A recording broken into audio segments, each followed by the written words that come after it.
para mais um episódio do Sala 9, esse lugar aqui que é aquele cantinho que a gente gosta tanto e recebe tantos convidados ilustres. Então, hoje, como um episódio é muito especial, eu tenho aqui um convidado super especial, Guilherme Cunha. Pega lá, turma, eu já fui convidado, já puseram pra falar um monte. Sai daí, Nath, eu quero conversar com você. Um beijo que dá mãozinha aqui, um beijo do Cunha. Cara, como assim? Que história é essa? Vamos trocar o quê? Eu não sou de ficar sendo entrevistado, não. Eu gosto de ser o entrevistador. Muito bom dia, boa tarde, boa noite. Estamos aqui na Sala 9 e então para trazer o melhor podcast que esse Brasil já viu. E não tinha como, né? Como que faz uma mudança de ciclo se não conhecendo a história dela? Deixa eu falar como é que eu conheci essa mulher. Tava lá na B3, no coração do mercado financeiro brasileiro, entrevistando, passando ali a movimentação de um campeonato, aí o chat foi a loucura. Que mulher gata! Quem é essa mulher? Ela é a Miss Milho? Aí o @Miss fez parte da minha história. É você mesmo? Dizem que é, de Miss não tem muita coisa, não. Percebe-se que, assim, né, a beleza não vem no pacote, mas aí ganhei esse nome, veio aí, Miss Milho, e é isso. A gente vem, pessoal, a gente vai falar então sobre a modelagem, na época que ela era atriz e modelo, a alavancagem, que a gente sabe como é que funciona. Enfim, hoje um episódio realmente especial e trazendo, obviamente, muito conteúdo de qualidade para você que gosta do mercado financeiro. Nath, brincadeiras à parte. Obrigada, gente. Olha só, me botaram numa saia justa, né? Literalmente. Isso, e botaram eu ainda para deixar ainda mais duvidoso. Assim, a gente tá encerrando essa temporada, né? A gente já teve aqui muitos convidados e, obviamente que assim, né? Não sei qual é a sensação de estar desse lado. Tô um pouco nervosa, confesso. Mas vamos lá, acho que chegou a hora de falar um pouquinho sobre mim também, né? Por que não? Apesar de que eu falo bastante, né, Nasmi? Mas enfim, tô aqui pra isso. Você trouxe, Nath, celebridades. Até eu consegui passar rapidinho por aí e conversar um pouco com a audiência, mas acho que o mais importante de tudo é a gente, de fato, saber quem é a Nath. Então comece, né, não como uma host entrevistadora, mas quem é a Nath no dia a dia, o que você era criança, o que você queria ser quando crescer, não era operadora de commodity, né? Ai, não, né? Como que eu cheguei até aqui, né, Gui? Eu, assim... Sou de Frutal, a gente comentou, né? A gente já conversou, sou de Frutal, Minas Gerais. Mineirinha, gosto de um cafezinho, pão de queijo. E cidade pequena, 50 mil habitantes, então assim, não tinha muito aquela coisa de ambição, de querer coisas maiores, né? Terra do abacaxi, né? Então assim... Já plantou alguma coisa na sua vida, Nath? Na terra, assim Normalmente ou não? eu mato tudo que eu planto. Entendi. Não teria uma plantação de milho porque não ia dar certo. Eu fiquei pensando, você tava falando, eu falei, cara, já imagina, a Nath lá plantou, regou e falou, pô, é aqui que eu vou ganhar dinheiro. Não foi isso. Não foi. Assim, apesar da cidade ser muito forte no agro, né, Frutal ali tem muitas usinas, cana-de-açúcar, tem soja, milho e tudo mais. Eu falei assim, vou sair do mato, vou pra cidade grande, selva de pedras e tal. Não, aí chega aqui em São Paulo trabalhar com agro. Por quê, né? Tentei sair dele, mas ele não saiu de mim. Mas não foi nada planejado, obviamente. Acho que esse contato com o mundo do mercado financeiro, para mim, era uma coisa muito inacessível, assim. Acho que eu lembro de quando eu era criança, de ver filmes que envolvia bolsa de valores. Eu falava, que gritaria é essa? Por que as por pessoas que eles fazem isso, né? o que eles estão fazendo? O telefone aqui, maior pampeiro, mas a gente não tinha noção, não tinha ideia do que era aquilo ali. Então, para mim, realmente... investir era uma coisa de gente grande, de quem tinha muito dinheiro, e talvez naquela época lá atrás realmente era bem menos acessível. Então nunca foi uma coisa que eu pensei, tipo, quando eu crescer eu quero ser isso. Pra mim, tipo, era uma coisa, isso é inalcançável, não é pra mim, e tchau. Vou assistir Bob Esponja. Vou assistir Bob Esponja, pica-pau, adoro. E aí... Mas eu sempre tive uma frustração muito grande quando eu era criança, porque eu nunca soube o que eu queria ser. Então, eu via minhas irmãs fazendo faculdade e buscando por coisas, né, profissões, e eu sou muito sou meio rebelde, tá? Então, assim, eu saí da casa dos meus pais com 15 anos, vim morar em São Paulo, fui para a escola pública e... Não, mas ao mesmo tempo eu não sabia exatamente o que eu queria fazer. Só tinha que terminar o ensino médio, terminei com supletivo ainda, então assim, extremamente rebelde. Mas eu não tinha essa coisa do fazer uma faculdade, ter uma profissão, não porque eu não queria, mas porque eu não sabia o que eu queria fazer. Então, com 18 anos, nessa época da escola aqui em São Paulo, que eu estava morando aqui, eu fazia um curso de hotelaria e turismo, que era um tecnólogo da escola.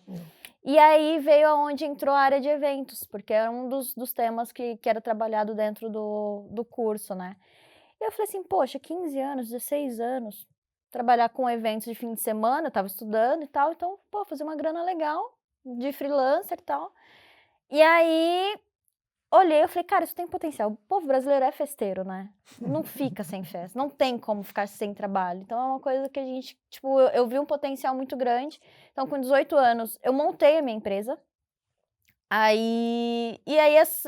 Desde então, eu não pensei em faculdade, eu vou seguir carreira disso ou daquilo. Eu só realmente pensei, isso aqui dá dinheiro, não preciso ter uma formação, eu já tenho uma Oferta e demanda. empresa. Então, assim, nunca tive carteira de trabalho, não sei o que é ser CLT, sempre tive essa veia empreendedora, mas também tinha aquela frustração de não ser, sabe o sentimento de não ser ninguém, de não ter uma formação, Não de tem um não título, ter um né? título. Aí, não, eu perguntava pra minha mãe, né? O que a Natália faz? Ela é palhaça em São Paulo. Ruim, eu entendi. E aí mas isso é uma frustração que veio, assim, porque a gente não quer decepcionar nossos pais, né? Eles colocam uma expectativa na gente, então a gente fica tentando ser alguma coisa pra provar pra eles que a gente é alguma coisa. Apesar de ter ganhado muito dinheiro, mas aquele título de, tipo, porque eu era recreadora, né? Na época eu tinha um apelido que era Tia Miojo. Tinha o cabelo todo enroladinho e tal, enfim. E aí, então assim, pra mim era ruim aquela coisa não que a empresa, graças a Deus, durou 10 anos, consegui fazer com capital e tudo mais, mas o título ela era palhaça lá em São Paulo, então, tipo, isso eu ficava, pô, mas e aí, eu vou fazer o quê? Então, mas empreendi, ganhei dinheiro, depois, consegui expandir um pouco mais, conseguir trabalhar com grandes empresas como a Nike, tipo, teve um boom, assim, minha empresa, foi bem, bem legal. Mas, em resumo, caí nesse mercado muito porque, assim, depois que eu abri a empresa, casei assim, né, fui morar junto, tive o Nicolas, 2 anos depois que o Nicolas nasceu, eu resolvi me divorciar. Você fala assim, tava tudo muito calmo, tava muito tranquilo. Aí você fala assim, pô, Nath, você tava ali... Eu tinha 20 anos quando eu engravidei. Você fala, nossa, muito nova. Só que como eu já tinha empresa, a gente já tinha apartamento, já tinha carro, já tava morando junto. Era a próxima etapa. Era a próxima etapa. Pra mim, fazia sentido naquele... E eu sempre idealizei essa coisa da família de margarina, sabe? Mesa cheia, filhinhos. Teve o domingão que você acordou meio-dia? Então, na verdade, não. Porque o que acontece? A gente que trabalha com eventos, a gente não tem fim de semana, verdade, não tem né? férias, não tem feriado, não tem O que menos dava nada. era o domingo. Domingo não dava pra acordar meio-dia. Mas eu tinha meus luxos, assim. Então, por exemplo, a gente trabalhava mais fim de semana, quando a gente queria viajar, era durante a semana. Então, a gente pegava uns hotéis legais com preço mais barato, a gente não pegava... Horário de herdeiro. Horário de herdeiro, a gente conseguia fazer algumas coisas ali que... Tinha uma vida boa, assim, meu filho sempre estudou em escola particular, eu consegui proporcionar coisas boas pra ele. E aí, como que o mercado chegou na minha vida? Eu separei. Você guardou dinheiro? Não guarda, né? Porque era uma fonte que não secava todo fim de semana. Era coisa, tipo assim, ganhar 10 mil por fim de semana. Pra 10, 15 anos atrás? Pô, era dinheiraço, né? Dinheirão. Então, não tinha essa preocupação de guardar, porque e graças a Deus, assim, a empresa estava indo muito bem. A gente já chegou a fazer 60 eventos no mês. Então, não tinha muito essa coisa. Tipo, a gente não casa né? pensando em separar. A gente não faz um planejamento, tipo, olha, se eu separar, esse aqui é o caixinha dinheiro de aqui reserva, né? A caixinha de reserva da separação. Tá aí, ó, o planejador financeiro, fica ligado. Agora eu aprendi, né? Aprendi, não case. Se tiver, ou não casa, ou se tiver um marido aqui, essa Se beber, não caixinha de case. emergência. E aí, nisso, eu separei, aí as coisas começaram a ficar um caos. Aí eu não tinha guardado dinheiro, dividir os bens, dividir empresa, recomeçar tudo de novo, porque assim, a empresa eu fiquei com o nome, fiquei com parte do material, mas assim, os clientes praticamente tem que avisar pra eles que era uma separação, que tipo, porque aí ele virou meu concorrente. É, terrível. E aí, então, assim, até restabelecer tudo de novo, aí o bicho pegou, assim. Aí foi uma fase de, fiquei com um apartamento, só que o apartamento tava todo endividado, de oficial de justiça bater na porta lá todo mês, com a cartinha de ordem de despejo. Já tomava um café, já com ele. Oi, querida, tudo bom? Senta aqui, você aqui de novo.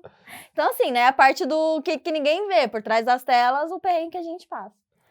E essa fase, pra mim, foi muito legal, mas foi um aprendizado.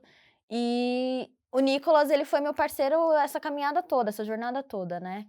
Então, eu ensinei muita coisa pra ele, ele aprendeu a dar valor em muitas coisas, assim como o valor do dinheiro, o valor do trabalho. Ele nunca foi de chegar em mim e falar assim, mãe, eu quero tal coisa, me dá. Ele fala, mãe, pô, olha que legal isso aqui, vamos trabalhar pra gente comprar junto? Então, ele sempre, ele vê o valor da conquista, sabe? Ele aprendeu, poxa, a gente passou o maior perrengue, e aí, trabalhando, pô, agora a gente tá conseguindo. Aí tem dias que ele olha pra mim e fala, pô, mãe, hoje a gente tá mal bem, né? Tipo, sabe, assim, ele tem orgulho, porque ele viu a parte ruim do perrengue que a gente passou, e agora ele olha e ele vê com muito valor isso, assim, sabe? E hoje eu praticamente já não tenho filho mais. 15 anos já tá, tipo, vivendo a vida dele, trabalhando, juntando dinheiro, fazendo as coisas do caminho do jeito certo. Eu falo que eu não tenho filho mais porque ele já é totalmente responsável, já consegue fazer as coisas por conta e tal. Pô, fazendo as contas aqui, você rompeu o range dos 30 já também. E... Ih, caraca, Live. Então, tem filho 2, tá com 15, passou dos 30. A tá gente bom, engana bem, né? Ela, mesmo nível em alta performance, tendência de alta clara. Tem que aproveitar enquanto a gente é jovem. Mas, enfim, aí nessa fase turbulenta, foi onde eu comecei a estudar a parte financeira para poder falar, ok. Não, mas para. Parei. Chegou o caos, a alegria, começou a estudar do mercado financeiro. Foi aquela publicidade de internet?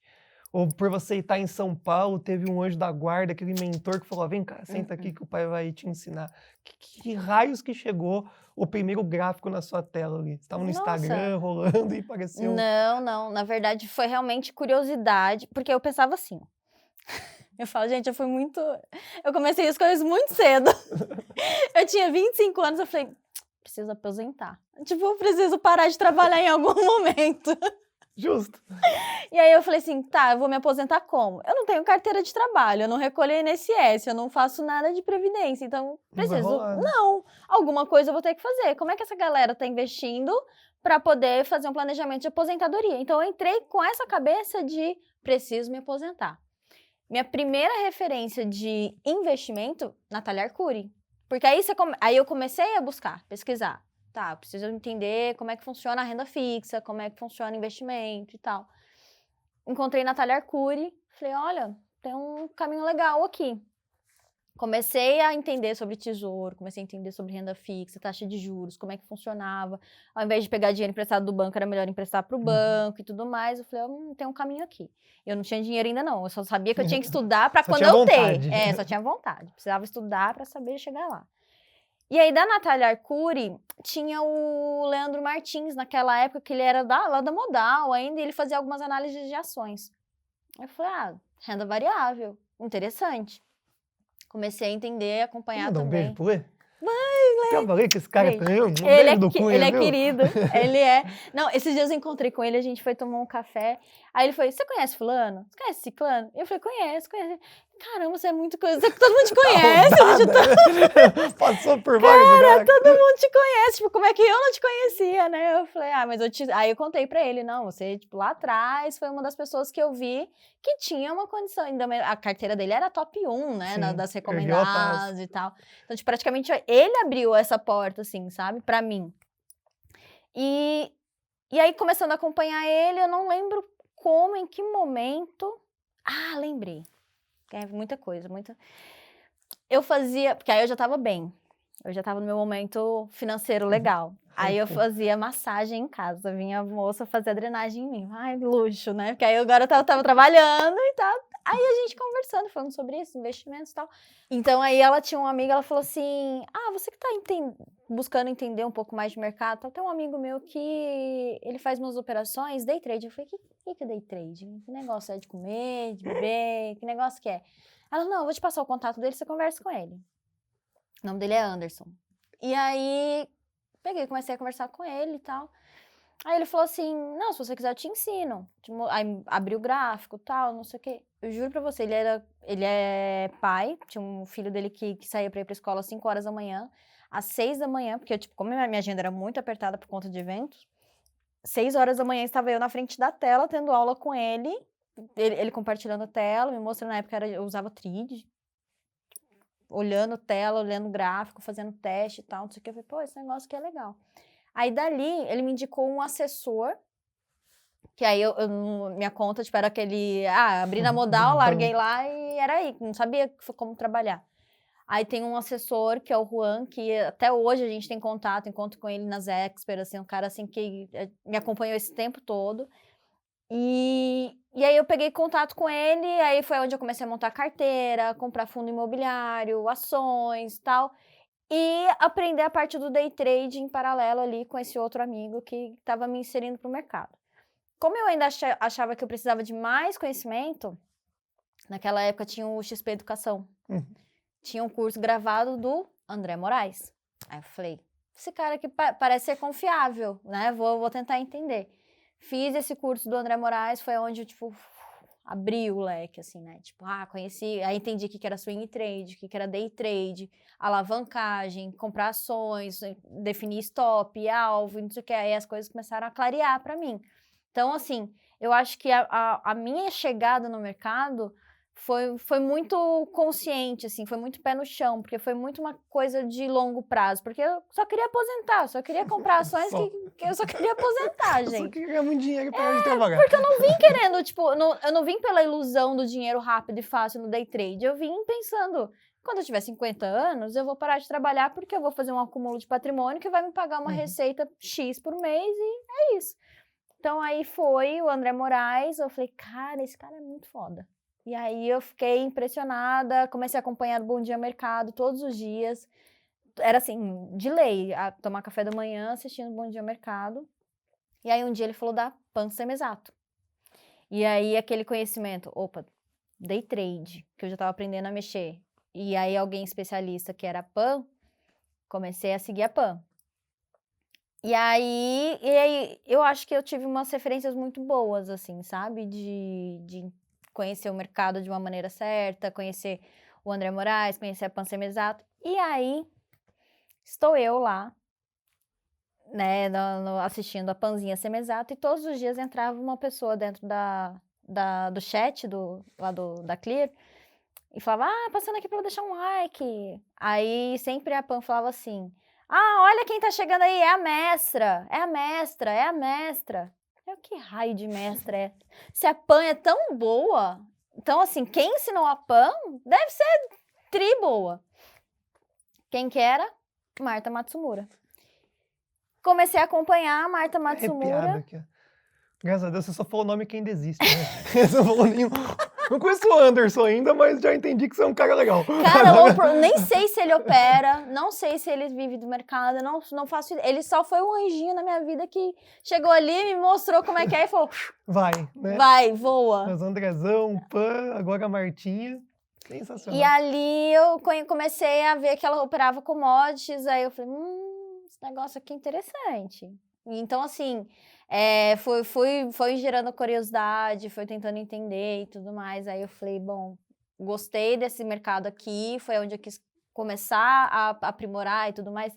E é um mercado difícil, né, de ter muita informação, de ter mais pessoas falando e tudo mais. Então, foi um começo, assim, desafiador. Mas a gente gosta, né, de um desafio. A gente não quer ficar no óbvio. E aí, com a PAN, eu me identifiquei muito, porque, assim, a gente fazia poucas operações, mas com alvos mais longos.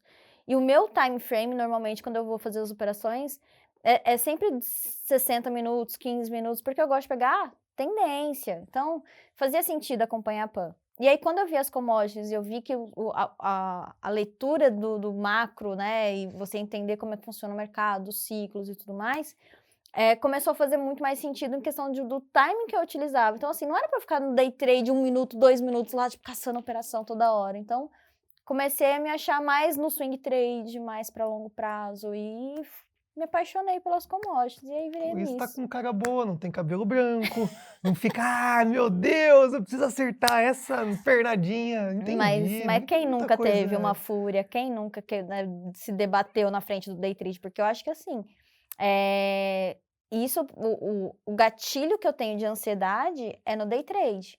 E é o que vai me disparar os meus dias de fúria foram no day trade, não foi nas commodities. Porque no commodities você tem tempo para tomar uma decisão. No swing trade, você tem no mínimo 1 hora para você saber se você vai ficar ou não Sim. naquela operação. Então, você consegue ter mais controle das tomadas de decisões. Agora, no day trade, você tem que tomar uma decisão por minuto. É muito rápido. E qual foi o seu primeiro ativo? Beleza, você falou da commodity, a Martinha deve ter apresentado o café para você, aí você começou a ir para outras commodities, mas a primeira vez que você clicou, a primeira vez acho que a gente nunca esquece. No Futuros, então, Eu né? acho que o meu primeiro ativo foi o índice de Que futuros. terrível. Você quer um Aham. abraço ou não? Mas é bom, a gente vai se calejando, né? Aí depois eu peguei raiva do índice, eu falei, vou pro dólar, porque esse negócio aqui é muito ruim. E aí, hoje, se fosse para operar alguma coisa no day trade, seria o dólar. Eu gosto muito. Tchau, que eu gosto bastante. Eu aprendi depois também internacional. Mas para swing trade, meu preferido ali ainda é o milho, né? O milho... Eu acho que quando a gente pega todas as commodities, todas elas são maravilhosas. Tendência, lindo, né? Só que, como eu tinha pouco capital, pela margem do milho ser mais barata, era o único ativo que eu conseguia entrar com mais de um contrato, para poder conseguir fazer Entendi. parcial. Então, por exemplo, você vai pegar um café, 25 10 mil. vezes mais, né? Vou entrar com 2? Então, tipo, a conta não fechava. Então, pra mim, fazia mais sentido que eu falava assim, bom, ao invés de eu entrar com um pesado no café, eu vou entrar com 2, um de milho, consigo fazer parcial, administrar a operação e tal. Mas o primeiro dos futuros foi o índice. E quando que você virou a chave da empresa de eventos, de você ter um empreendedorismo e estar mais tempo na tela? Então você começou a fazer uma outra operação, mas eu entendi que isso era uma comunhão, né, dentro Uhum. dos serviços que você fazia para gerar renda. Quando que você começou a diminuir e ficou mais tempo na tela? Vamos lá. Ou demorou muito, assim, foi Não, muito rápido, você, eu conheci a PAN e agora querida, eu sou é daqui pra sagitariana. frente. Não, é que eu literalmente. É muito doida. Gente, não façam isso em casa, tá? Por favor. Faça uma transição de carreira consciente. Mas o que aconteceu?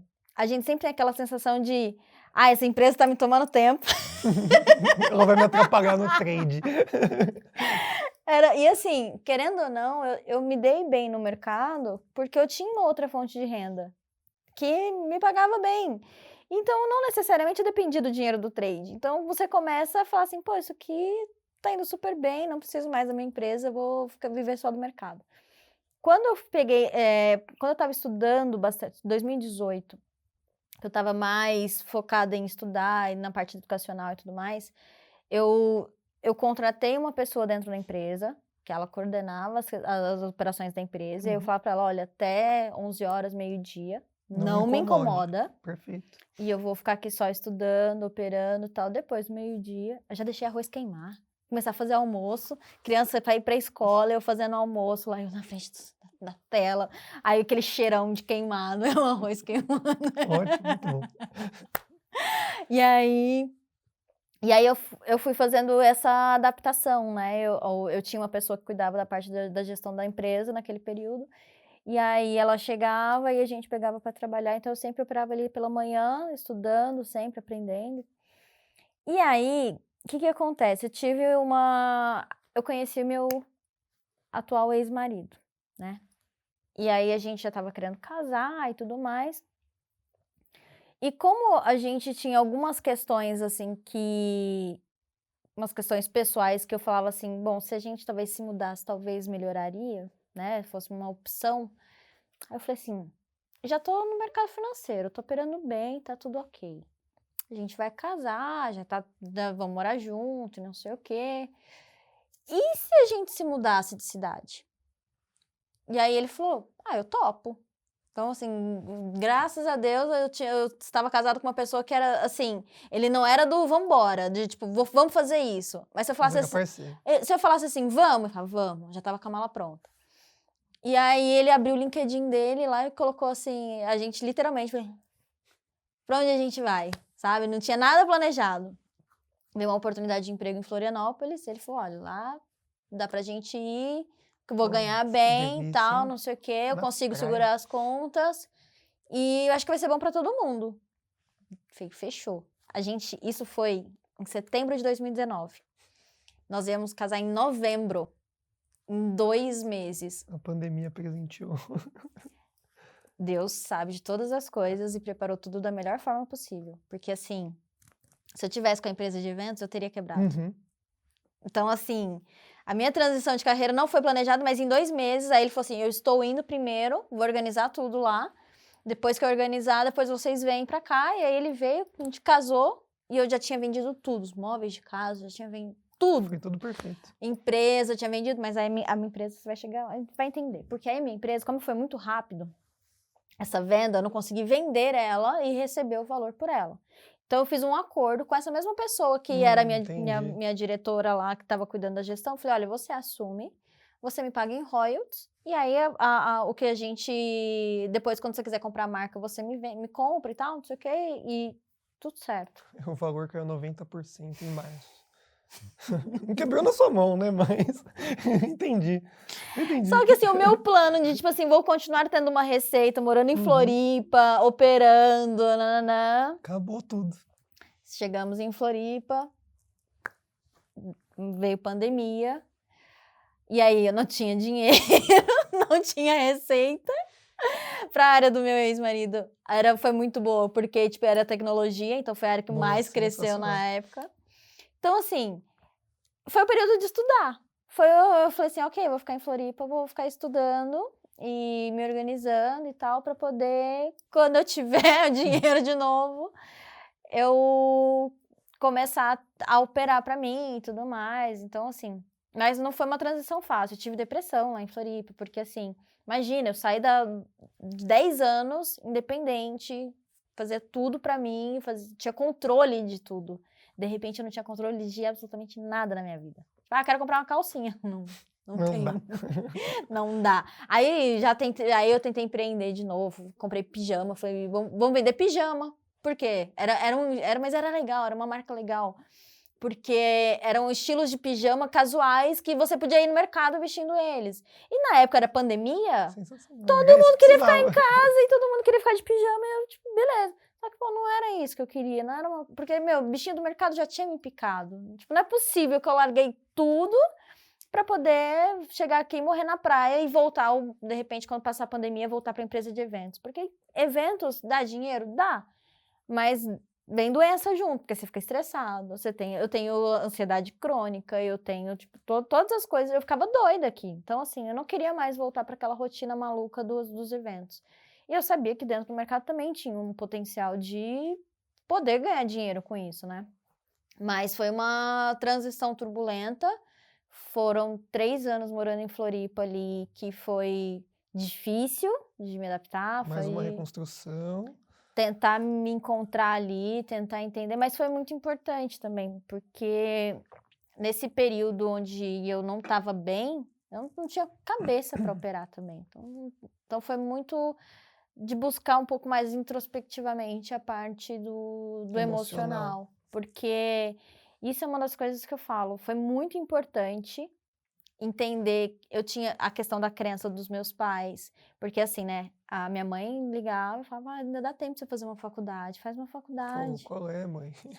E eu falava, vou fazer faculdade do quê? Eu nem gosto, eu não quero fazer outra coisa, eu quero ir ao mercado, eu quero isso, eu quero viver. Então, assim, e ter 30 anos nas costas, e, tipo, você não saber o que você vai fazer da vida, então, tipo, você ter uma cobrança, um peso, e meu filho que tá dependendo de mim, eu dependendo do marido, e caos! Não é assim, eu não conseguia me ver naquela situação. Eu falava, gente, eu não sou isso. Preciso sair daqui, né? Preciso sair daqui. Então, foi uma transição traumática, não recomendo, eu recomendo que vocês, né, montem aí um capital, se preparem, fazem todo um planejamento. Mas não existe, e tal. né? Gente, né, no meu eu falei isso, né? Bonito de ouvir, É, todo mundo gosta, mas o ato de fazer é é muito difícil, difícil. sei lá, 1 em 1.000.000 que É. faz desse formato, né? Acho que todas as histórias também são muito doidas. São bem parecidas, assim. Eu acho que, no final das contas, aconteceu do jeito que tinha que ser. Foi, assim, eu acho que se eu não tivesse casado, se eu não tivesse feito essa loucura de falar, vamos pra Exato. Floripa, eu não Nada ia que você não fazer tem. a transição, eu não ia me jogar de cabeça no mercado. Foi brusca, mas, assim, foi literalmente assim, vai, me joguei e E foi fui. nesse momento que nasceu o seu arroba? A gente tem que falar do seu arroba, né? Ai, tá. Quando é que você sai para o mercado de volta, boletar e tem um Instagram sobre isso? E vamos... Eita, nós, vamos lá. É, porque é muito bom, né? Eu já tentei registrar alguns, me roubaram, assim, vamos dizer. Eu já tive a ideia depois, vai. Então, Mendigo Trader, eu sempre achei muito bom. Traders Anônimos, muito Você bom. sabe Mismir é que... muito ótimo, né? Então, essa é uma parte legal. Porque eu acho que a pandemia foi muito boa, porque deixou a gente muito com fácil acesso para muitos profissionais, né? Então, eu tava ali sempre na sala da PAN, aí eu tava sempre. Aí a Martinha veio pra XP, na época ela não tava na XP, né? Ela veio pra XP. E aí eu comecei a acompanhar ela, então a gente tinha aquele contato muito próximo. E engraçado que o meu Instagram era totalmente fechado, tinha 100 pessoas, fechado. E uma vez por ano eu limpava umas 50. Não quero saber de Instagram, não quero saber que o povo fica...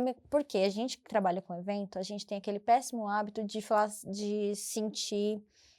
Porque imagina, tipo, pô, meu dia tá uma merda hoje. Eu chego no dia do evento lá...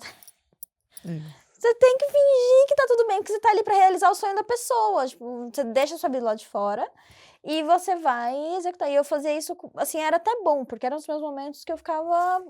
que eu conseguia me desligar um pouco da minha realidade. Mas eu falei assim, a partir de hoje encerrei a empresa, acabou o Instagram, acabou a rede social, não quero ver ninguém me enchendo o saco, vocês ficam pra lá, me erra, e fechei o Instagram. Nessa das salas de YouTube durante a pandemia, fui fazendo muitas amizades, porque todo dia tinha alguém ali, aí você vai conversando com um, aí vocês montam grupo e tal, não sei o quê. Aí a Martinha fez uma sala dela ela fez uma mentoria. E aí eu entrei nessa mentoria. E aí aprendi muito com ela, foi incrível, foi uma proximidade muito grande, assim, foi muito legal mesmo. Só que aí as pessoas não entendiam a linguagem dela e vinham no privado e falavam assim, Nath, e aí eu falava que eu era aluna cheira-lousa, né? Que eu era, tipo, eu ficava... Que ótimo. Esse é o melhor corte, com certeza. Eu Aluna do era quê? cheira-lousa. Sabe aquele nerdola que fica na frente da tela?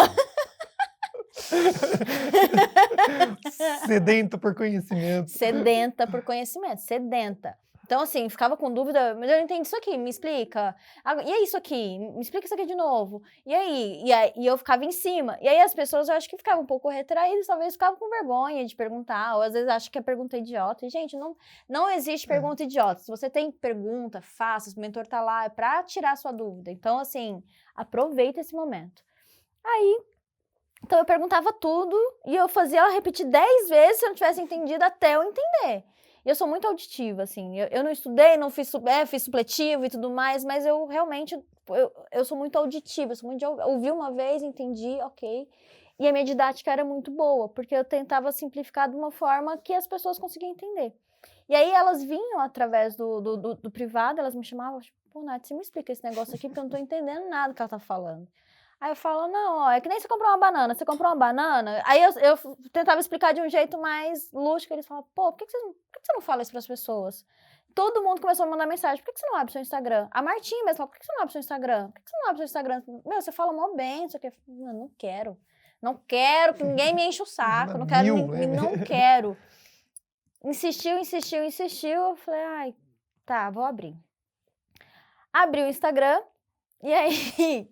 Como eu já tinha esse contato com todo mundo, né, das redes sociais, não conhecia ninguém pessoalmente, eu abri meu Instagram e eu falei assim, vou lançar um quadro de toda sexta-feira, fazer porque assim, você imagina que tristeza.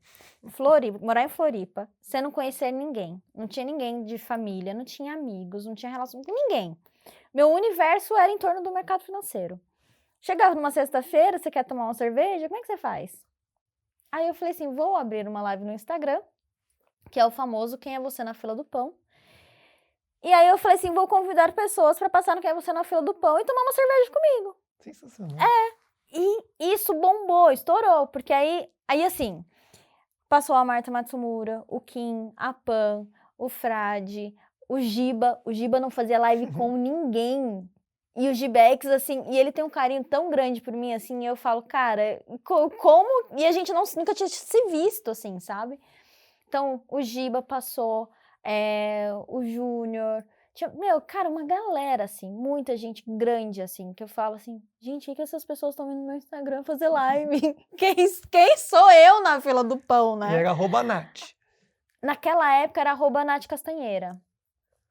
E aí, nisso, né, aí eu virei admin da Martinha, aí eu tava sempre na sala junto com ela e tudo mais. E aí, em algum momento, nesses chats aí, alguém falou assim, a Miss Milho aí. E eu, eita, gente. Eu acho que eu também já tinha feito algumas participações em live com ela também, porque a gente abria, às vezes, numa sexta-feira e eu participava junto com ela e tal.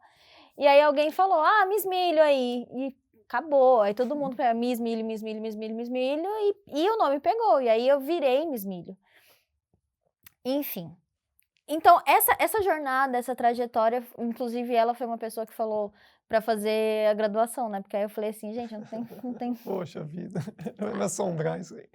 Falei, ela não, faz um tecnólogo, alguma coisa, só pra você ter um canudo, só pra você ter alguma coisa ali, porque se você quiser tirar, de repente, uma CNPI, uma certificação, você já tem. Tu tava em casa, tava fazendo nada, faz um EAD mesmo, aí fiz, tem um canudo. Então...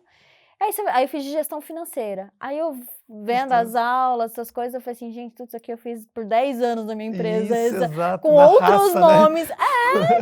Eu aprendi na raça, não foi uma coisa difícil de fazer, né? Fiz meu canudinho lá, tá lá. Mas me abriu, né, assim, possibilidades também. Não foi uma coisa que assim, hoje me define? Não, mas... Você tem um título. Tem. Gestora financeira, trader tecnológico. Commodities, Agro Capital.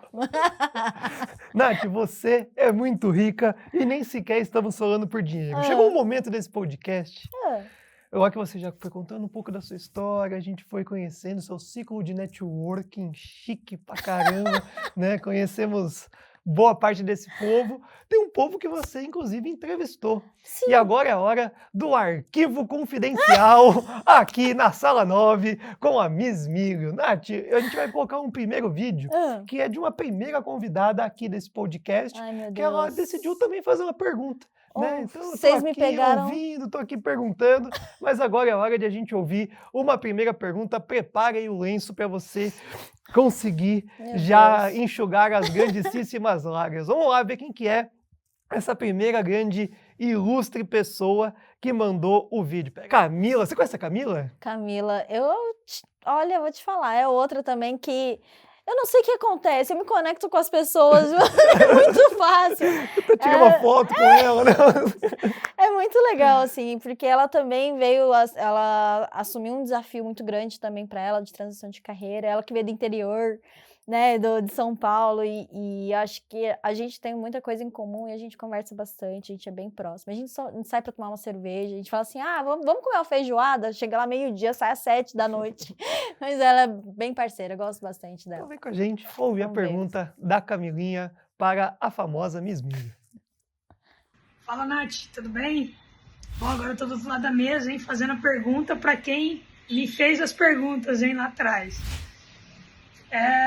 Conta pra mim, né, e pra turma toda que vai assistir a gente, qual foi o maior trade, né, que você teve o teu maior loss e que você também teve o teu maior gain, né, o teu maior ganho, e o que você aprendeu na época, né, com tudo isso que você passou, né, com esses dois lados da moeda aí, né, então o quanto isso te ensinou, o quanto deve ter sido duro, né, tanto acertar como errar, e o que você deixa de lição aí dessa caminhada pra gente que tá te assistindo agora, tá bom? Valeu, um beijo. Eita, arquivo confidencial. E que perguntaça, né? Cara, Dentro da maior alegria, você quer maior começar tristeza. maior ou pior? Vai pelo ruim pra depois sair pro bom. Ruim. Vai na ressaca pra depois a alegria. Vamos lá. Eu te falei que eu operava milho, porque o milho era menorzinho, era mais tranquilo, eu consegui operar com 2 contratos. Pois bem, eu fiz um planejamento, comecei com o milho, coloquei um dinheiro na conta. Com o milho eu consegui dobrar o meu capital. Eu falei, interessante, legal. Mas esse ainda não é o bom. Quando eu dobrei meu capital, e eu achei muito legal, divertido, aí eu falei assim, agora eu já tenho um capital para poder operar um café. Vou operar café. Nunca mais tomou café na vida. Ah, não tomo, não gosto de café. Peguei, fui operar o café. E aí a gente tem aquelas sortezinhas de principiante. Porque você faz uma, dá bom. Você faz 2, dá bom. Você fala, tô Me bom encontrei. café, olha, Miss Café. Aí, em algum momento, né, obviamente que assim, nem tudo é só análise gráfica para commodity, a gente tem que entender um pouco do fundamento. Estava vendida no café. E eu dormi posicionado no final de semana. Então, nesse fim de semana que eu dormi posicionada, vendida, no domingo saiu uma notícia de que ia ter uma geada, alguma coisa assim. Desculpa. Desculpa aí. Bota a música de velório agora. Foi isso. Você já sabe o que vai acontecer, né? Aí abriu no dia seguinte, sei lá, uns 5% de alta. E café pesado, dolarizado. E aí eu olhei aquilo ali, assim, eu fiquei sem reação, eu fiquei em choque. E aí eu falei, vou esperar voltar pra minimizar. Nunca mais. Mas eu esperava o negócio já subindo, e aí eu zerei assim, cara, todo o lucro que eu tinha feito e mais um pouco do milho foi no café. Eu fiquei bem... Então, assim, acho que esse é o maior aprendizado da questão do aumento de confiança, né? Quando a gente ganha muita confiança de um ativo, e aí a gente acaba querendo ser um pouco mais ousado. Ok, ser ousado, eu sou bastante até, mas ali eu acho que eu ainda precisava de muito mais bagagem, conhecimento, para entender o que eu estava fazendo, para depois ir para um ativo como o café, que era muito mais alavancado. Esse risco você não tinha monitorado ele, talvez, né? De uma geada num sabadão. Não, que é uma coisa que eu falo que é importante você saber. Igual eu falo assim, entender o macro, para você estar posicionado. Se for para ficar um fim de semana, eu quero estar a favor da tendência, não contra. Então, assim, às vezes, numa dessas, se eu tivesse comprado e eu tivesse, já sabendo todas essas informações, tivesse tudo alinhado, ok, eu ficaria posicionada de novo. Mas, nossa, até hoje, eu assim, não digo que foi trauma, mas é um aprendizado que ficou muito forte em mim, que é, tipo, não ficar posicionado no final de semana se eu estiver contra a tendência. Porque a chance de abrir a favor da tendência na segunda-feira é muito maior. Aí, o melhor, eu acho que eu já até compartilhei aqui, que foi a do ouro. Que foi a coisa mais engraçada, inusitada. Nunca mais eu vou fazer isso. Apesar de que eu tento ainda. Eu tento fazer, mas nunca mais. Eu tinha uma parceria com uma outra corretora internacional o ano passado. E aí, por um acaso, eu abri a conta esses dias lá do eBay e tinha uns $20. Aí eu olhei e falei assim, $20 não é nada, né? Tipo, o que eu faço? Isso aqui é troco? Aí eu falei, vou ver aqui no ouro quantos contratos dá pra eu entrar. Aí... Tem uns memes que assim, né? O carinha coloca exposição máxima e vai. Exposição máxima, 4 contratos? Vai isso aí mesmo. Entrei e fui dormir. Acordei no outro dia, tipo, sei lá, $100. Eu, quantos contratos dá pra colocar, Rui? Mais 6. E aí, ali eu fui, porque era $20 que eu tinha, o máximo que eu podia perder era $20. Tava confortável, né? Ali eu fui, botei mais 10, mais 15, mais 20. Conforme o mercado ia andando, eu ia aumentando a minha mão, colocando na exposição máxima.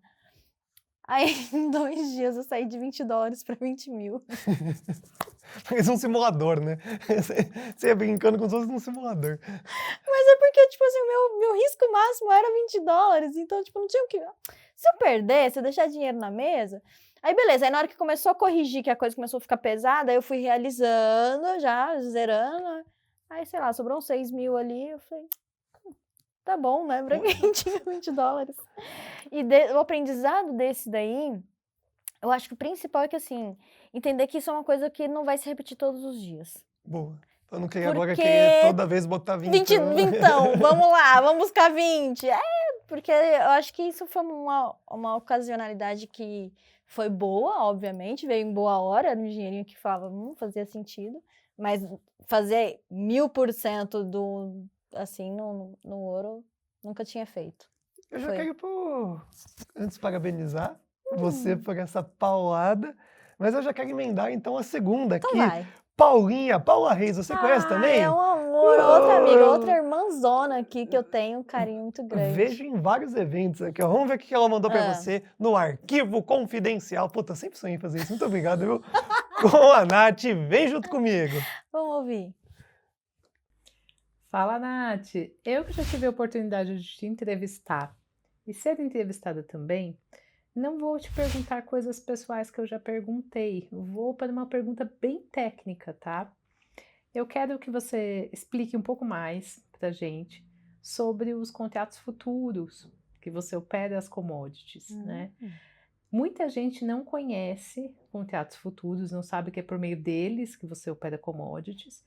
E mesmo quem conhece, quem opera B3, quem opera índices de bolsas, não sabe da questão do vencimento, que o preço, por exemplo, quando eu estou operando um mini índice, ele tende a chegar no dia do vencimento no valor do Ibovespa. Como que funciona isso nas commodities? Uma vez você me explicou e foi muito esclarecedor. Eu quero que a galera tenha esse conhecimento também e nunca mais esqueça, assim como eu. Beijo! Parabéns pelo seu trabalho. Meu, que ótima maravilhosa! pergunta. Vai lá, chega a lousa. Nossa, já prepara o corte aí, hein, produção, que isso daqui vai virar uma aula. Vamos lá, vamos explicar um pouquinho o que são os contratos futuros, né? Todo contrato futuro que a gente opera hoje, o dólar, o índice, eles têm uma vista para seguir, né? Por isso que o nome é futuro, né? Por isso que o nome é futuro, gente. Mas o futuro tem que chegar no presente em algum momento. Então, isso para mim começou a fazer um pouco mais de sentido, porque assim, você começa a entender o que é realidade. E eu acho o mágico das commodities é porque você está falando de um produto físico que a gente consome. É o nosso cafezinho, é o milho que você vai na feira. Você consegue saber, e isso vai afetar direto. Visual, talvez, é mais visual. Então, assim, só para passar um pouquinho em cima dos contratos futuros, né? Hoje a gente o contrato de milho, tá? Vou bem no milho para a gente entender. Um contrato, a alavancagem dele, a gente está negociando 450 sacas. Então, ou seja, um contrato cheio, 450 milhinhos. Vou lá, você pega o caminhãozinho, bota seus 450 milhos lá no caminhãozinho e você quer vender ele mais caro. Ou você vai vender ele mais caro para recomprar ele mais barato. Então, a ideia é sempre entender isso como um produto. Então, eu quero buscar o quê? R$1, R$2 de variação no preço. A gente está falando de R$450 por saca, né? Por cada contrato. Então, assim, a gente consegue ser mais visual porque você está literalmente... É que eles não falam, porque ele é trader. Gente, é negociar, a gente é negociante, Coisa, a gente tá né? negociando Podia ser qualquer coisa. Se eu tô negociando um contrato futuro de copo, é copo. Então, milho é milho. Então, a gente tá comprando milho a um preço, tá revendendo ele a outro preço. Então, a alavancagem dele é 450 sacas. E aí, nessas variações de preço entre R$1, R$2 que a gente vai ter de oscilação, a gente vai lucrar R$450 por cada R$1 de oscilação. E aí, quando comecei a entender os produtos, como funciona no fundamento, nos produtos físicos, o que é realidade, o que não é, porque vamos imaginar o seguinte, o vencimento dele, o próximo é em novembro. Dia 15 de novembro vence o contrato. Então, a gente está trabalhando no preço futuro, então imagina que o milho hoje está a R$70 no futuro. Só que no preço físico, que aí a gente faz o acompanhamento ali do Exalc todos os dias, quanto está vindo do fechamento, porque eles pegam a média de negócio do que acontece no dia, e eles falam assim, olha, hoje pelo negócio do território nacional, o valor em média é de R$65. Se você olha que futuro tá 70 e o físico tá 65, a gente vende. Então, por quê? Porque a gente vai pegar esse fechamento desse gap, desse spread, até o dia do vencimento. Então, começa a fazer sentido quando você entende que existe um preço físico que vai...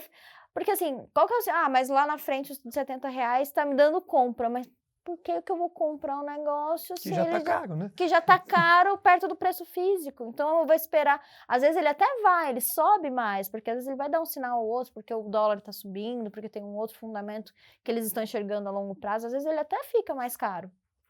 Só que mais próximo do vencimento, eu vou esperar o quê? A hora que ele formar um topo, aí eu ainda vou vender ele mais caro ainda para poder pegar esse fechamento. Que eu acho que é brilhante, assim, é quando você consegue juntar as duas informações, você pegar o timing de um com o preço do físico e você conseguir fazer um bom negócio. Que isso é o que eu faço hoje, né? Querendo ou não, para o produtor, inclusive os produtores estão aí desse lado, é importante eles saberem exatamente que é possível se hedge, né? proteger, Hedgear fazer isso o aí. hedge, porque isso não é só pelo trader, pela euforia de fazer, quero fazer dinheiro na bolsa. Não, se aqui ele tá R$65, ele tá vendendo, e ele pode vender a R$70 na bolsa, por que não? Você que viu o café dobrar de valor no supermercado, você poderia ter Redeado redeado o seu bolso, comprado Tanto. um microlote ali Do dentro café. do café. É isso mesmo. Então, assim, eu acho que hoje é inteligente a gente ter esse tipo de conhecimento, porque a gente tá protegendo o nosso próprio patrimônio. Poder de compra, Autodefesa. autodefesa. Porque o governo X. Caguei pro governo X. Eu sei proteger meu capital, independente de qualquer decisão que tiver. Tem um cara chamado Bruno, ótimo, viu? Antes de qualquer coisa, é uma aula. Mas tem um curso ativo aí na internet ou não? Tem muita coisa ativa hoje. A gente tem hoje o Instituto Faz o seu merchan, é o seu eu vou podcast, fazer. viu? Eu só peguei emprestado aqui, ó. Hoje a gente Olha lá, tem naquela câmera, por favor. ativo. Vamos lá.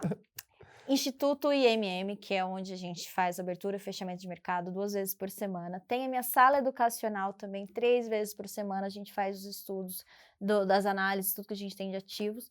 Vai vir mentoria logo já tem data para começar. E além das mentorias particulares, que é mais uma consultoria que normalmente a gente atende os produtores, né? A gente tem um Chique, público pô. mais Premium. Então.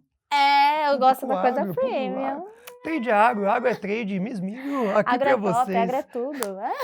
Tem um cara chamado Bruno, mas não é o que você pensa não, viu? Qual deles? Uma tela bonita de fundo também, ó. Ah, Gostei desse cara aqui esse também, cara, ele é Brunão. Tá ligeiro, hein? É o Bueno esse, É né? o Bueno. Ele é outro também que eu falo... Cara, a gente ficou muito amigo, muito rápido também. Cara, como pode, né? O Bruno, como que eu conheci o Bruno? Gente, eu não lembro. Tomando uma sexta-feira à tarde. Foi! A Nath trouxe os insights aqui. A gente tava na Expert, e aí aquela coisa do happy hour pós-Expert, e aí fechamos 3 bares, assim. Aí a gente ficou muito amigo desde então.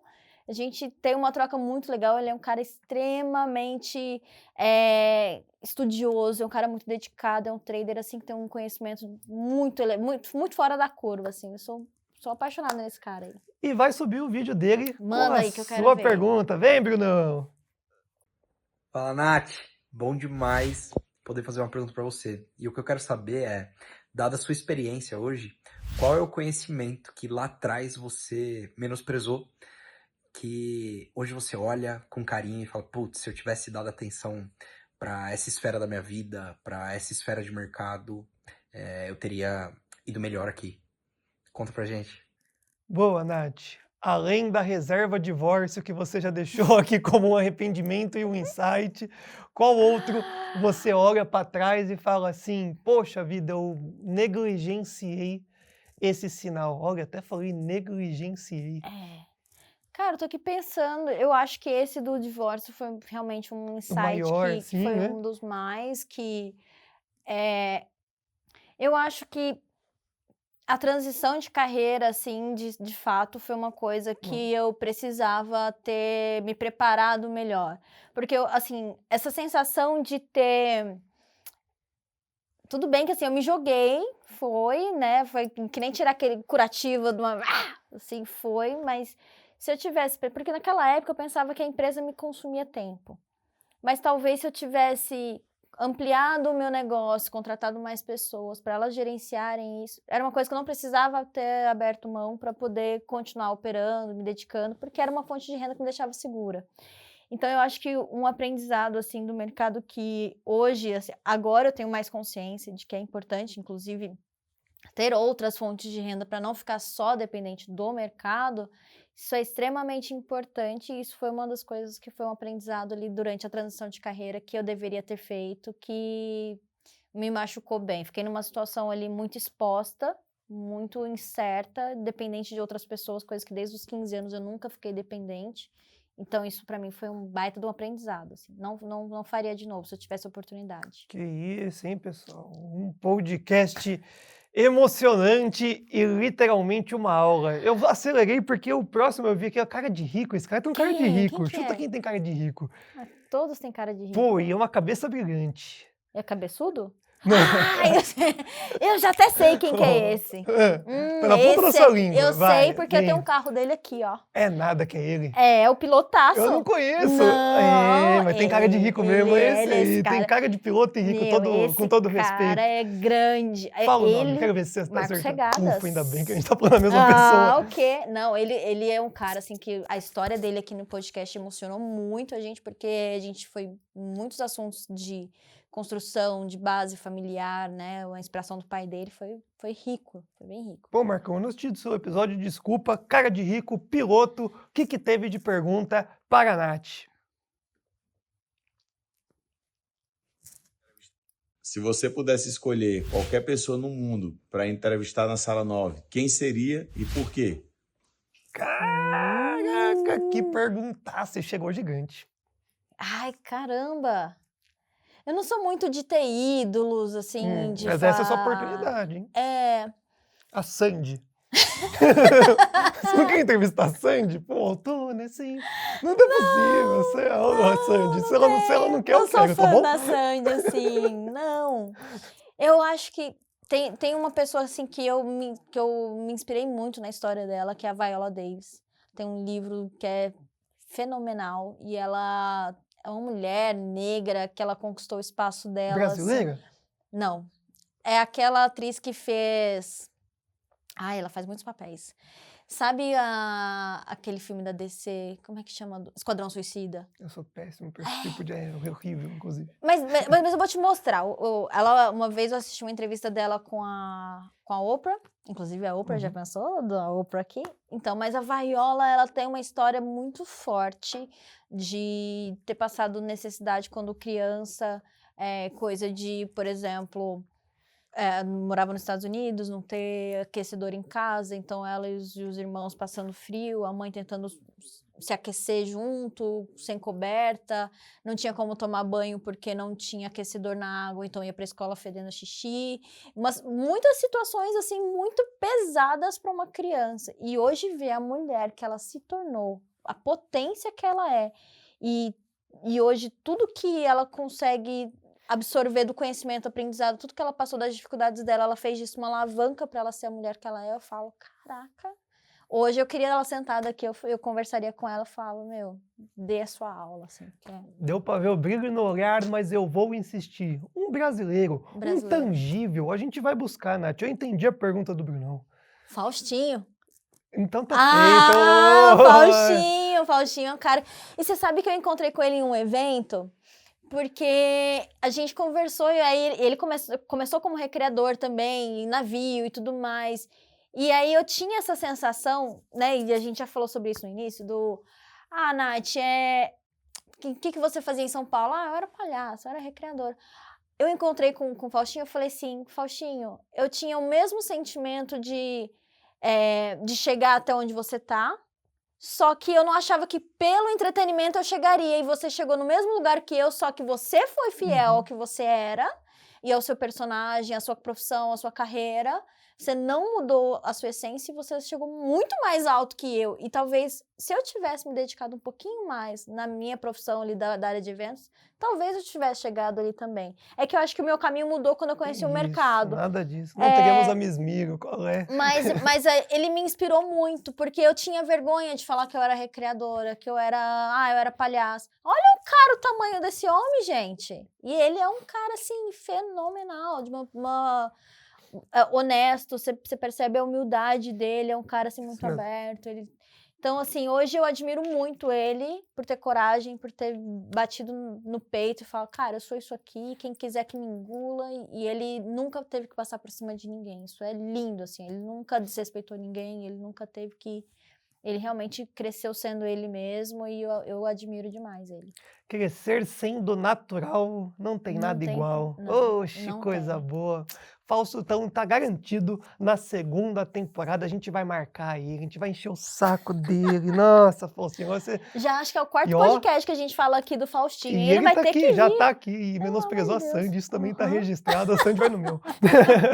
Sabe quem vem agora? Ah, Tem ideia ou não? pela ordem. Não, esquece Não a ordem. lembro Senão mais. eu já trouxe o É, outro. não, mas eu não lembro mais. É o nosso chefe, sabia? Uh, Será que é mesmo? sério? Olha o que ele lançou pra você aí, Eita, ó. nós, deixa eu ver. E aí, Nath, tudo bom? Que belezinha de primeira temporada, hein? Os números subiram. Nath, meu agradecimento por ter feito parte desse projeto. É um projeto lindo e realmente gostei muito de ter participado, tá? Mas não é só de agradecimento que vive o canal. Eu tenho uma pergunta para você. E a pergunta é, Nath, assim como no mercado financeiro, no Forex, tem altos e baixos. Na sua vida, na linguagem do trader, qual foi o seu pior drawdown? Conta pra nós. Não vale chorar, hein? Te vejo na segunda temporada. Até lá. Eita. É com você, né? Nem falo nada agora, só passa essa bucha. O meu maior drawdown foi recente, foi no ano passado.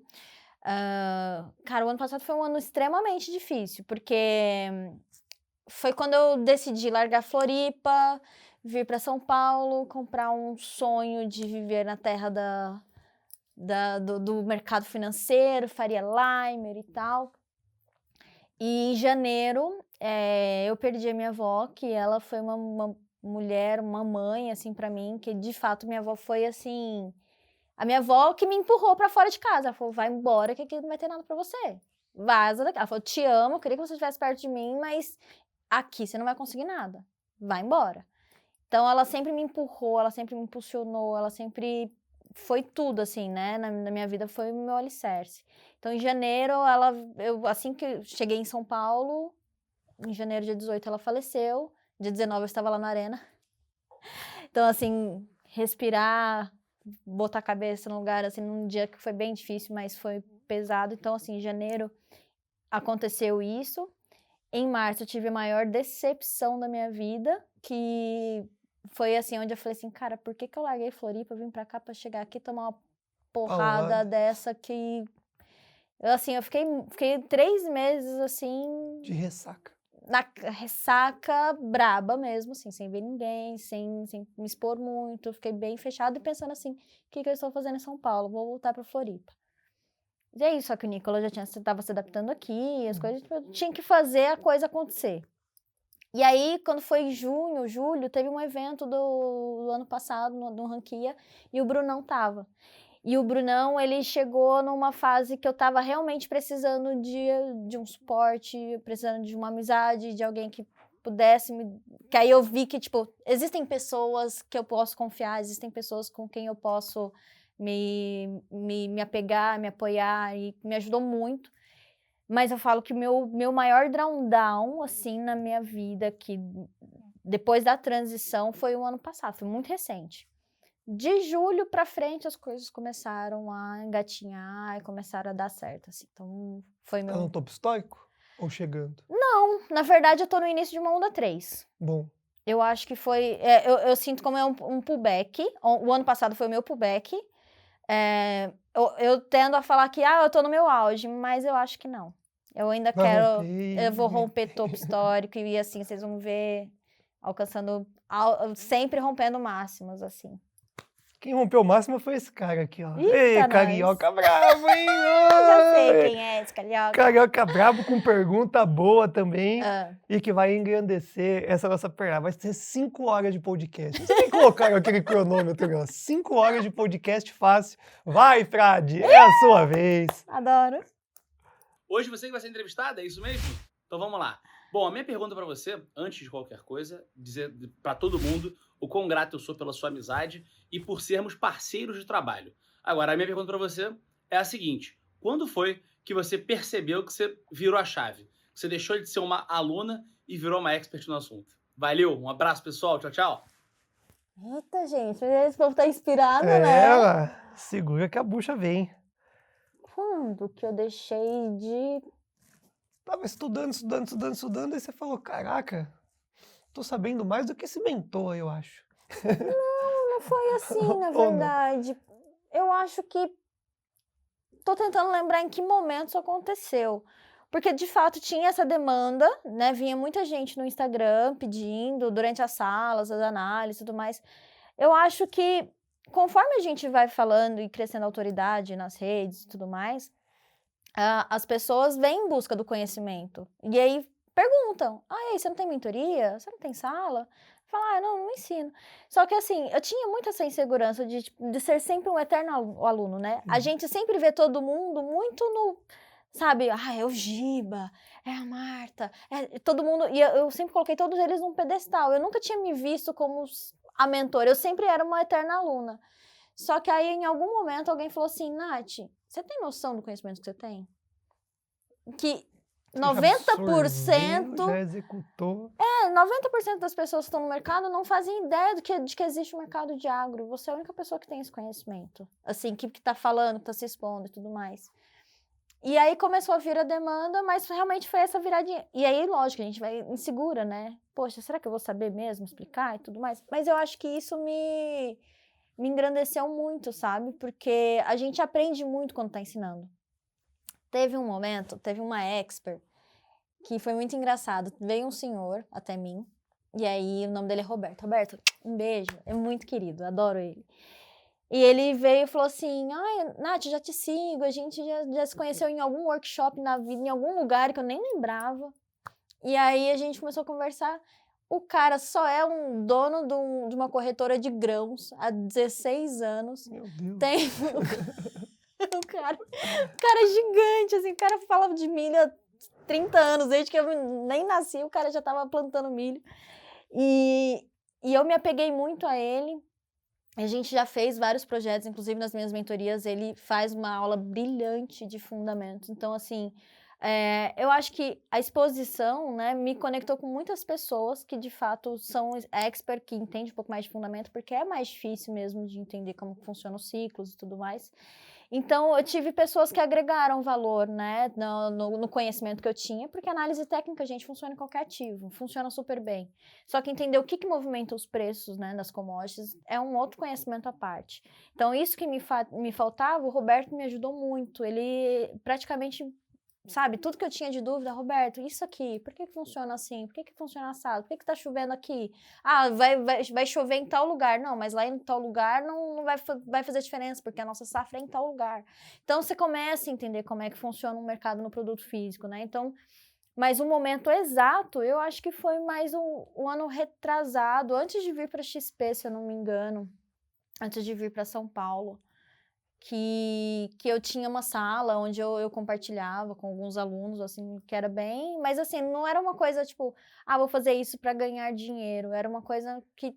Era uma troca mesmo, assim. Era uma sala onde a gente tinha alguns contatos ali Mas, enfim, quando eu vi, tava aqui. Mas, realmente, foi mais por uma questão de oferta e demanda. Tinha demanda e não tinha oferta. Eu nem quis, aconteceu. Aconteceu. Quando eu vi, tava lá. Tem uma ruiva aqui muito sorridente.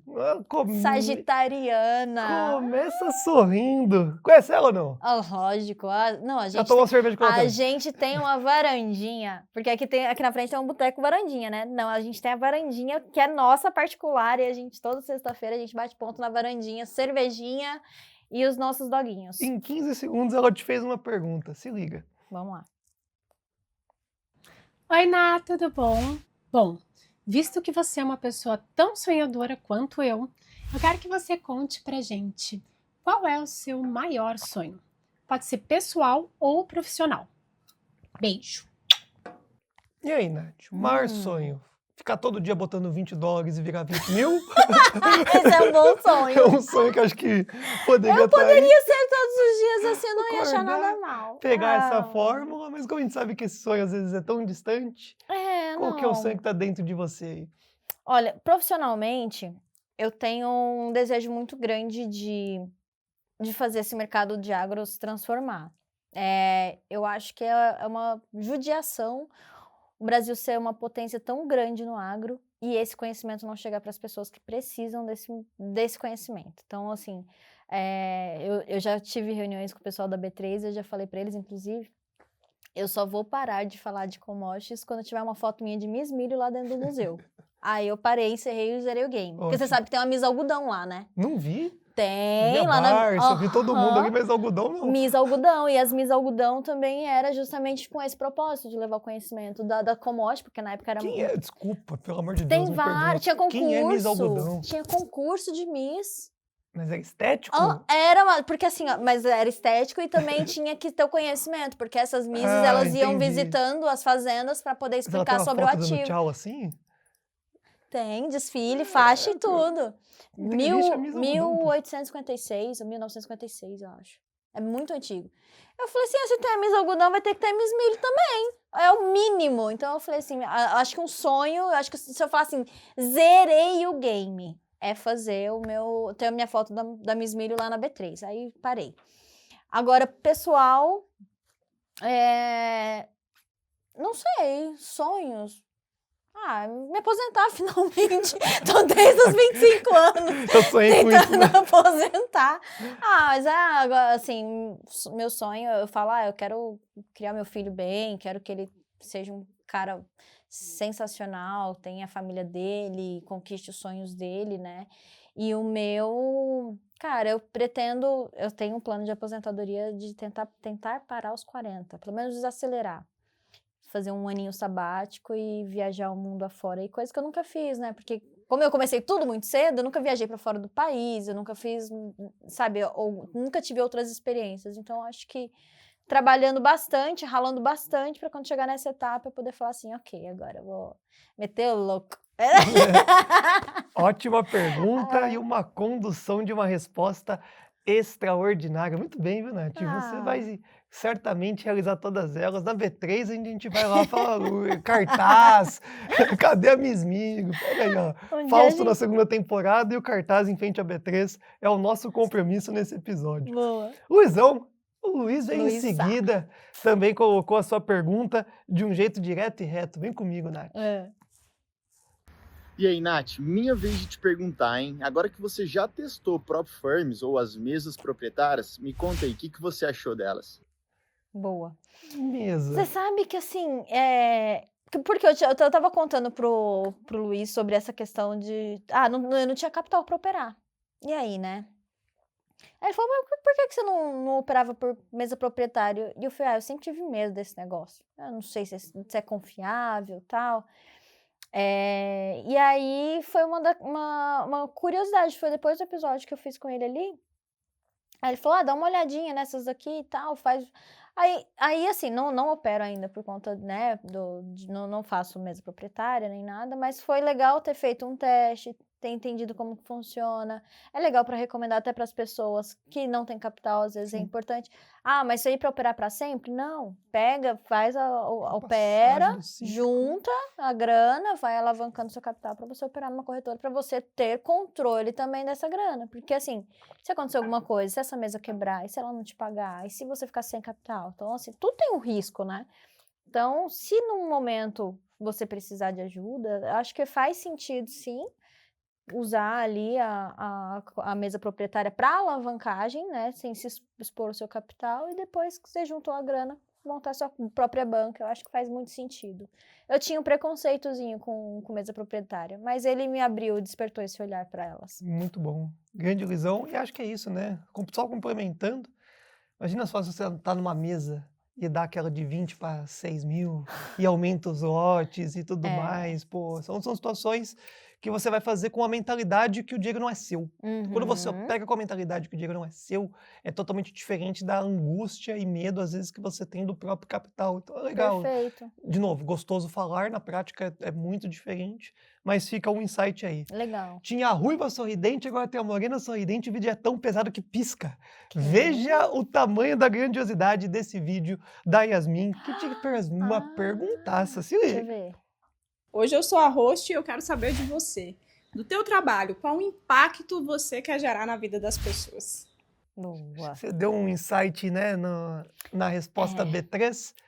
Eu acho que de maneira geral, ainda o agricultor é o meu público, né? É o que eu falo assim, hoje eu tô lá no Instagram, a gente alcança pessoas mais varejo, pessoa física, mas eu sinto que a necessidade real que existe ainda no Brasil é o produtor, é a PJ, é o institucional, é realmente trazer esse conhecimento, até porque o contrato precisa de mais liquidez, a gente precisa movimentar e gerar isso de uma forma muito maior. E, assim, tem projetos pra gente levar isso daí pra muito mais gente. Então, vocês aguardem que, assim, eu tô aqui, estou preparando todas as questões que a gente tem que fazer em relação à marca e enfim, tá tudo sendo estruturado, mas quando vocês virem que vai vir por aí, a gente vai alcançar o Brasil inteiro.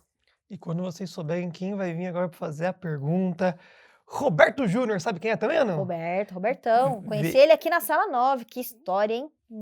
E veio com a sua pergunta. Vem Manda. comigo, Nath. Duvido que você responde. Eu vou embora.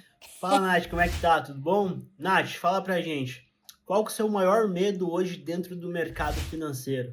Fechou? Beijão, abraço, até mais. Ai, cara. Qual que é o bicho-papão do mercado financeiro? Aquele short que você fala assim, se vier. Eu ia falar mas é melhor não falar. Eu acho que o podcast é seu. Viu? Entendedores entenderão, meu bicho-papão, quem é? Já veio, ou tá pra vir. Fala aí, de frente com o Gui agora. Mas o meu maior medo dentro do mercado financeiro... Você teve um pesadelo do milho subir já de tive, 30%? Você tá vendida? Eu já sonhei bastante com milho, cara. Quando eu comecei a operar, ainda mais ficar dormindo posicionada, você sonha que o negócio tá derretendo, você tá comprado. Mas medo no mercado financeiro, eu acho que é de não conseguir mais operar, ou não, por algum motivo, ter que mudar de profissão, ou ter que sair dele, assim. Acho que o meu maior medo é não estar mais, assim. Tenho muito medo da questão da minha imagem, sabe? Eu me preocupo muito com isso, porque a gente zela muito por nossa imagem, a gente faz as coisas tudo muito bem certinhas ali. Mas eu tenho muito medo. A gente tem medo da CVM, né? Nossa, a gente tem medo de... A gente tem medo de, tipo... Sabe aquela coisa, tipo assim... Tem tanta coisa que, tipo, por exemplo, meu ex-marido, ele era do Magazine Luiza. Ele trabalhava para Magazine Luiza, né? Aí a gente tinha as ações da Magazine Luiza. Aí a gente recebia a cartinha, tipo, você não pode operar dentro deste período porque ele tinha informações sigilosas. E o medo, assim, de você clicar sem querer. Ganhei R$2 o CVM. Termo de compromisso. Então, mas eu acho que, assim, meu medo maior é, tipo, se por algum motivo acontecer de, não, você não vai mais trabalhar com isso. Nossa, meu medo é esse, de não estar mais. Terrível, né? Eu não consigo me imaginar não estando no mercado. Você sabe, falando do sonho, eu esqueci de falar, eu vou voltar, hein? Eu tenho um sonho de fazer uma casa de repouso para trader. Pô, sensacional. Nossa, não tinha como esse episódio. Porque assim, você imagina, eu fiquei pensando assim, depois de velho, a gente vai pra onde? Cara, vamos fazer um asilo com um monte de trader, botar um monte de tela, colocar umas enfermeiras lá pra cuidar do coração desses velhos e fazer uma casa de asilo, de trader. Isso é uma coisa que então, assim, eu não consigo me ver longe do mercado, então acho que o meu maior medo é não estar nele. Muito bom, a pergunta foi ótima. Tem aqui também o Lucas. O Lucas fecha esse arquivo confidencial para que a gente possa, inclusive, orquestrar os 45 do segundo tempo desse podcast, que já passou de 1 hora, e poderíamos realmente ficar 5 horas. Sobe aí, produção, o vídeo do Lucas. E aí, Nath? Tudo bem com você, Mismídio? Lucas Faria aqui, Mr. Petróleo. Tive a honra de participar aí do 7º episódio da temporada, que o nome do episódio foi muito bom também, foi Trader Raiz Joga no Campo. E eu recomendo que vocês assistam, porque realmente foi bem bacana o episódio. E eu queria deixar aqui uma pergunta para a Nath nesse episódio que está finalizando a primeira temporada. E eu acho que essa vai ter que ser a última pergunta de todas, hein, Nath? E aí vai. O que você gostaria de ter sido perguntada que você não foi ainda? E qual seria a sua resposta para essa pergunta? Gostei, viu? Sinceramente, eu gostei. Porque as perguntas vão e vêm, aí você vai pra casa e você fala assim, pô, nunca ninguém me perguntou quanto que é o calço. Pra me mandar um presente, né? Num caixa postal. Qual é? Uma pergunta aí que você fala assim, não me perguntaram e... Poxa, difícil essa pergunta. E bem legal, gostei. Porque eu teria que ser... Deixa eu ver. Travou, Luquinha. Você acertou. Travei, Então, tem uma pergunta que eu sempre faço aqui, que todo mundo dá uma bugada também. Eu falo, qual que é o seu medo irracional? Qual que é o seu medo irracional? Você me fez uma pergunta que você me bugou, depois eu assisti, depois eu entendi. Eu vou mudar um pouco. Você falou assim, qual que é o seu talento oculto? Eu fiquei batendo cabeça e respondi qualquer coisa pra Oculto passar. também, ó. E aí, pô, eu fui baterista. Pô, eu perdi essa chance, então obrigado pelo momento, porque daí eu dou uma arrumada ali naquele Somebody Love, porque a pergunta veio e foi Você é baterista? Eu era baterista, pô. Aí faz muitos anos que não, mas É um talentão, poxa. essa era uma pergunta Essa que daí é ficou. uma pergunta boa, que também, ó, você não fez a pergunta. Eu vou responder essa, Encaixa, então, exato. Qual é o seu talento oculto? Cara, eu acho que o meu talento oculto não é cantar no chuveiro, apesar de gostar de cantar. Mas eu sou uma pessoa que eu amo cozinhar. E eu acho que se não... Outra pergunta que eu já tinha colocado, se não fosse trader, ou talvez meu plano de aposentadoria, né, que eu quero depois me aposentar, eu tenho um sonho de viver na Toscana, Itália, meu bistrozinho, minha vinícola, senhora cozinhando. E eu queria fazer uma viagem, assim, gastronômica, onde eu pudesse aprender com grandes chefes. Eu amo cozinhar. Só que aí... O que acontece? Lá atrás, quando a gente estava falando de sonho, de sair de casa, porque não sei o quê, eu sempre, desde pequena, a gente cozinhava em casa, porque minha mãe sempre viajou muito, ela era guia de ônibus e tal, então chegava fim de semana a gente tinha que cozinhar em casa. Então, desde muito pequena, a gente fazia de tudo. E aí, um dia, meu pai virou pra mim e falou assim, porque eu não gostava de estudar, né? Supletivo. Aí, o meu pai um dia virou pra mim e falou assim, você não vai ser ninguém na sua vida, a única coisa que você vai ser cozinheira. Tomara, né? Só que naquela época, quando ele falou isso pra mim... Machucou. Poxa, porque eu falei... Aí, assim, porque na nossa cultura, ser cozinheira era uma coisa muito ruim, é a tia da cantina, não sei o quê. Então, por mais que eu era apaixonada pela cozinha, era uma coisa que... Isso não podia ser uma profissão, porque meu pai falou que isso era muito ruim e aquilo ali... E ele ainda pegou muito mais pesado, assim, não vou nem trazer. Mas ele falou assim, você não vai ser, sabe? Tipo, você não vai ser ninguém. A única coisa que vai ser é cozinheira. E aquilo ali me enraizou, cara, eu tinha 10 anos, mais ou menos. E eu nunca mais... Só que aí depois, obviamente, reconstruí isso daí. E aí eu falei, pô, cozinha seria uma coisa que eu ia fazer por hobby, era uma coisa que eu gostaria de fazer. Então, respondendo aí umas 3 perguntas, né? Como é que eu me vejo lá na frente, o meu talento oculto... E é isso aí, gente. Então, acho que eu respondi todas Minha as perguntas. pergunta final, então. Manda. Gostou? Eu gostei! É muito legal, né? Muito Quero bom. mais! Gostou de estar do outro lado aí? Foi, não.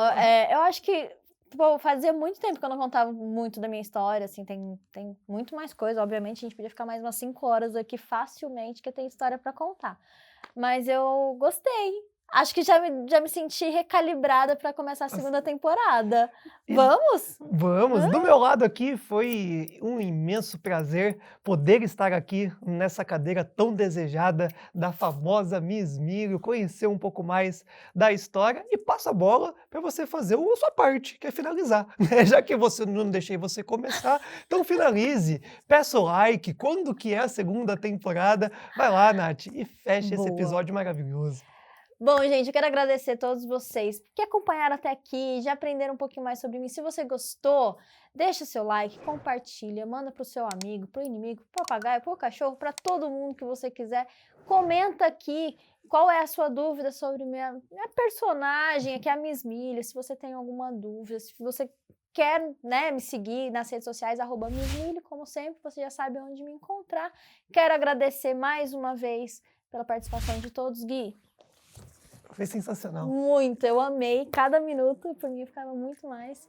E é isso, a gente se vê na segunda temporada, que já tem data pra começar, mas vocês se preparem que tudo vai mudar por aqui. Em 25? Só responde isso. É, lógico que é, querido, meu amor, ó, é só o tempo assim da gente tomar um suquinho e voltar. A gente se vê na segunda temporada com muitas novidades pra vocês e até lá, né, Gui? Até lá. A gente se vê.